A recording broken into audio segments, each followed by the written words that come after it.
رفیع الله احمدزی د سرکۍ اول حسین خیل اوسیدونکی د احمدشاه بابا د برق امریت څخه موږ خواهش کوو چې زموږ په ساحه کې د پایو د کمبود مشکل د پایې کمی دي او چې سړی یو نفر چې نوی میټر تیری نو د لرې ځینه به ځان ته میټر راتېرږي او صندوقونه یو څه تخریب شوي دي او زموږ په ساحه کې د برق د پرچاوۍ مشکل زیات ده او په ضمن کې زموږ برق کمزوری ده نو د امیر صاحب د امریت څخه خواهش کوو چې زموږ ساحې ته پاملرنه وکړي. مننه، ژوندي اوسئ.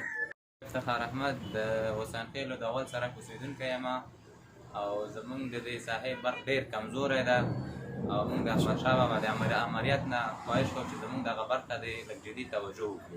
احمدشاه بابا مینې محترم امریت ته السلام علیکم ورحمت الله وبرکاتو. عبدالله ناصري یم د حسین خیلو د پروژې نواباد د اولې کوڅې اوسېدونکی یم.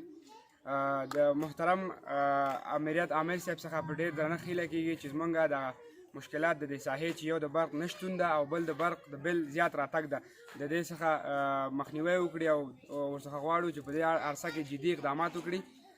مننه.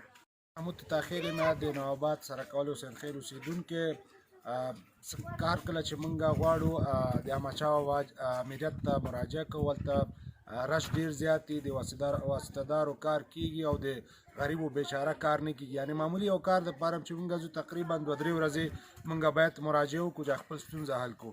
نو د امیر صاحب د احمدشاه بابا د جاکسن څخه په ډیر درنښت هیله کوو چې په دغه برخه کې جدي پاملرنه وکړي او دغه ستونزه د خلکو حل کړي. مننه.